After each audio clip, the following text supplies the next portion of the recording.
E o deputado Diego Garcia é o último entrevistado da nossa série de entrevistas com os parlamentares eleitos pela nossa região. O Diego Garcia conquistou no dia 3 de outubro seu terceiro mandato na Câmara Federal. Ele recebeu 65.416 votos, só que em Londrina, cidade onde ele mora atualmente, ele teve 4.880 votos. E o deputado, bom dia, prazer em recebê-lo para fazer o fecha aqui das nossas entrevistas. Bom dia, Raquel, prazer é todo meu. Igualmente. Como é que o senhor avaliou aí esse período eleitoral, né? A gente teve uma eleição bastante atípica. Eu até confesso que em mais de 30 anos aí de jornalismo, eu achei uma eleição muito diferente, né? Sim, uma eleição muito diferente, né? Mais difícil, né? Difícil, uma eleição muito disputada. Tivemos aí todo esse período de pandemia também, né? Então que provocou um maior distanciamento, assim, principalmente no meu caso, que era um deputado já com mandato, né? Da população. Então foi uma eleição muito mais difícil, porque o eleitor, ele trazia consigo aí muitos questionamentos, né, perguntas, principalmente sobre o cenário atual que a gente vive no país, né? Questão do desemprego, a alta de preços, a questão econômica, as complicações que a gente enfrenta hoje na educação, principalmente quem tem filhos pequenos, que vê aí, sofre com as crianças que ficaram aí um longo tempo fora da sala de aula e agora enfrentam com muita dificuldade novamente esse retorno às atividades escolares. Então, todos esses questionamentos nós, como candidatos, tínhamos que responder, né? E corresponder à expectativa do eleitor. Então, foi uma eleição muito, muito diferente, difícil. Para os candidatos muito dura, né, nessa conquista do voto. Na conquista do voto, a disputa pelo voto, né? Mas acho que é uma eleição que faz com que a gente também faça aí essa avaliação e continue acompanhando essas mudanças e vá se preparando para o futuro, né? Diego, apesar de você residir hoje em Londrina, a gente sabe que acredita, né, que teve dificuldades em se apresentar o eleitor como londrinense, né, ou como residente aqui. E isso também aconteceu com o deputado Reinaldo Stefanes, por exemplo, né, que é a mesma coisa, ele reside aqui em Londrina. O que o senhor acha que falta para consolidar como londrinense perante o eleitor? É um trabalho difícil? Olha, o londrinense, ele não vota também só no deputado de Londrina, né? Ele ajudou e colaborou na eleição de vários deputados que não moram aqui. Deputados que moram, por exemplo, em Curitiba, em Cascavel, né? Então teve vários deputados aí eleitos, inclusive, que não moram aqui e tiveram mais votos do que eu nas urnas.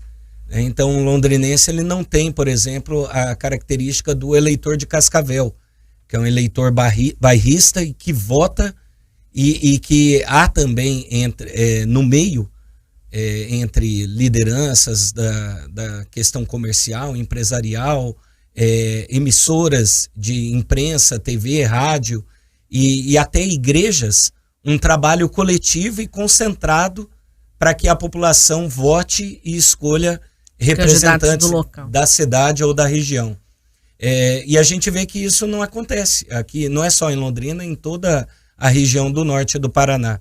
É uma pena, né? Porque a gente poderia ter muito mais representantes, que nem elegemos 3 deputados federais de Londrina. É muito pouco, né? É muito pouco. Você vê Cascavel, elegeram 6 deputados federais. E vocês têm um grande desafio, né? Eu vou até citar a questão do pedágio, porque assim, o pedágio era uma discussão muito estadual, né? Porque estava aqui, o contrato não deu certo, enfim, tinham muitas discussões que realmente precisavam da atuação constante e firme de deputados estaduais. Agora a questão foi para o federal. Por quê? Porque agora quem define, né, essa discussão da outorga, para quem que vai ficar, como vai ficar, tem toda essa discussão do lote 1, do lote 2, que vai aumentar o valor do pedágio. Essa é uma grande preocupação e vai precisar de uma atuação muito ativa dos deputados federais. Como é que você, por exemplo, especialmente está se preparando para isso, ou não é uma bandeira sua? Não é uma bandeira, a gente está acompanhando desde o início do processo, né? Aqui, especificamente da nossa região, é o lote 3 e o lote 4. né, que são os lotes principais aqui que vão assistir e atender a nossa região aqui do norte do Paraná. Então a gente vem acompanhando esse processo. Fiz uma reunião com a Comissão de Infraestrutura aqui de Londrina, antes de iniciar aí o período eleitoral, com representantes do Ministério de Infraestrutura, justamente para poder se antecipar, antes até da proposta ser encaminhada para leilão, para que a gente pudesse ter conhecimento dos detalhes, né? De como que isso está sendo debatido e discutido, e o que de fato a gente pode esperar para os próximos 30 anos, que é o que prevê essa nova concessão de investimento e melhoria nas estradas aqui da nossa região. Então eu estou acompanhando, estou fazendo esse trabalho, vamos dar sequência agora, principalmente após aí o segundo turno. O processo foi encaminhado para o TCU, o lote 1 e o lote 2. Então, e agora... Já fizeram uma manifestação inicial, né, pedindo um relatório conclusivo aí do TCU, mas já pelo menos sinalizaram aí que pode, né, abrir essa discussão, porque pediram novas audiências públicas para poder entender todo esse processo. Né? E segundo o representante do Ministério de Infraestrutura, que participou dessa reunião com lideranças aqui de Londrina, ele nos informou que após passar por esse processo no TCU, aí deve ser encaminhado o lote 3 e o lote 4, que é o que nos interessa. Então, o que nós pedimos para o Ministério é que antes disso ser encaminhado ao TCU, que seja encaminhado às lideranças aqui, a prefeitos, aos deputados, para que a gente tenha conhecimento e saiba o que de fato a gente vai prever de investimentos aí, que isso é determinante para o crescimento aqui da nossa região. Nós estamos conversando com o deputado reeleito federal, Diego Garcia. Diego, outra questão importante. A gente perguntou isso para todos que vieram aqui, né? As pessoas querem saber o que vocês fizeram e o que vocês vão fazer. Muita gente desconhece o que alguns deputados fizeram. E alguns deputados, até não reeleitos também, não tinham muito o que apresentar. Então eu queria que você te dá a oportunidade aqui de falar o que você fez como deputado federal. Bom, hoje eu tenho a maior produção legislativa entre os 30 deputados federais do Paraná. Se você somar a produção dos 25 últimos, corresponde à minha produção sozinha. O segundo colocado tem menos da metade do trabalho legislativo que eu desempenho hoje lá no Congresso Nacional. E que trabalho é esse? Trabalho que é a atuação presente nas comissões, né? Um deputado federal, ele não só é responsável por direcionar recursos para suas cidades, para o seu estado ou para a sua base eleitoral política. Ele, como deputado, um dos principais papéis e o mais importante, na minha opinião, é legislar. E 90% de todas as leis que são apresentadas, que tramitam no Congresso Nacional, elas são conclusivas nas comissões. Então, se o deputado... Um exemplo, por exemplo. Se o deputado que você elegeu, ele não está presente nas comissões temáticas que discutem esses projetos, o projeto passa, vai para outra casa de lei e ele sequer vai poder participar do debate. Por quê? 90% de todas as leis são conclusivas nas comissões. Então, o deputado às vezes é eleito levantando a bandeira da educação. Só que ele nunca foi membro da comissão de educação. Como que ele vai representar o seu eleitor assim, dessa forma? Na verdade, ele está enganando o eleitor. É uma forma de enganar o eleitor, apenas em busca do voto, mas a representatividade de fato que a população espera, ela não é atendida. O deputado levanta a bandeira da saúde, diz defensor da saúde que vai atuar por melhorias na saúde pública, mas ele não é membro da Comissão de Seguridade Social e Família, que é por onde passa todos os temas relacionados à saúde. Opa, deputado, peraí, como que você vai representar, defender a bandeira da saúde e você sequer é membro da comissão?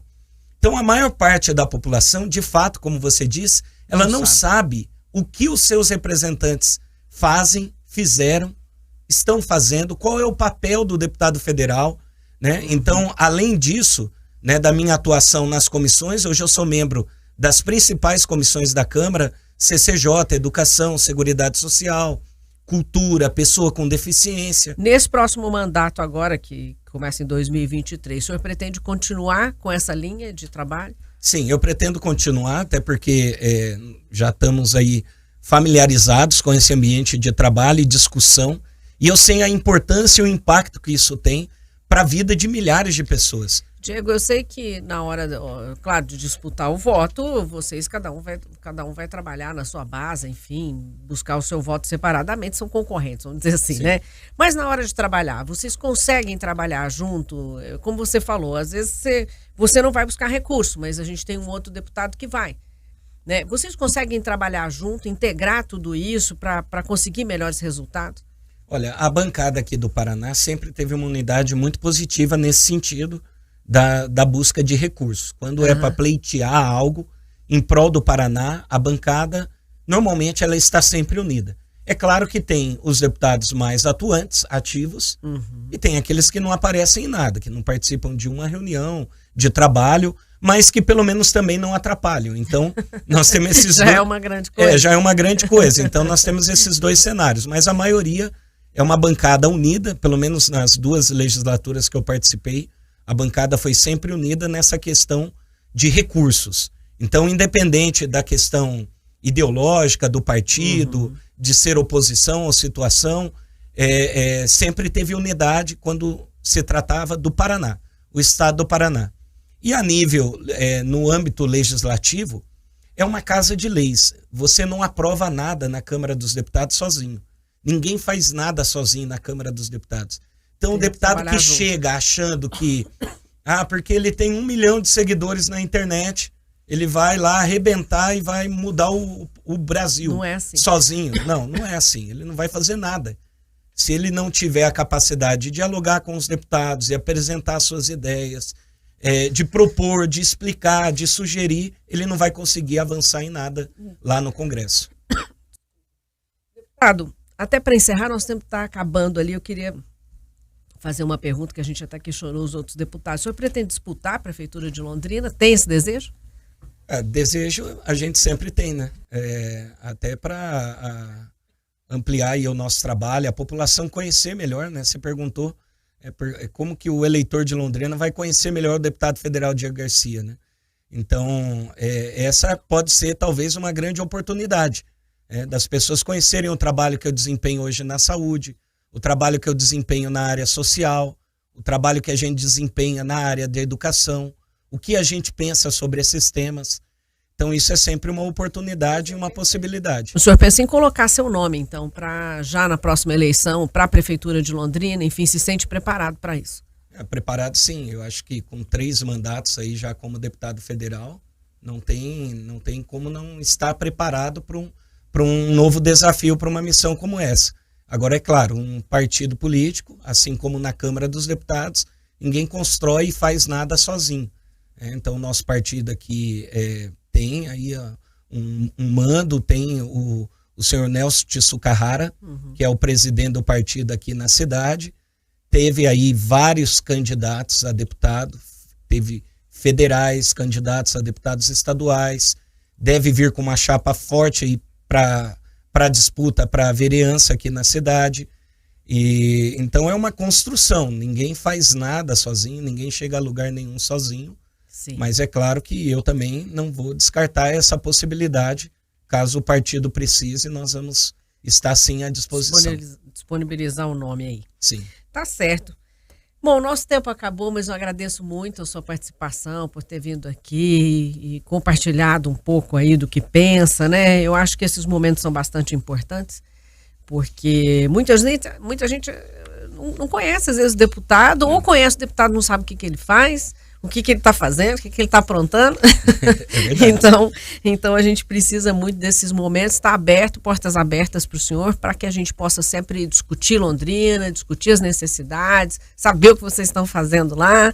Então, tá sempre portas abertas aí para a gente ampliar esse debate. Obrigada. Da mesma forma, Raquel, muito obrigada aí pela oportunidade. Estou à disposição da Jovem Pan.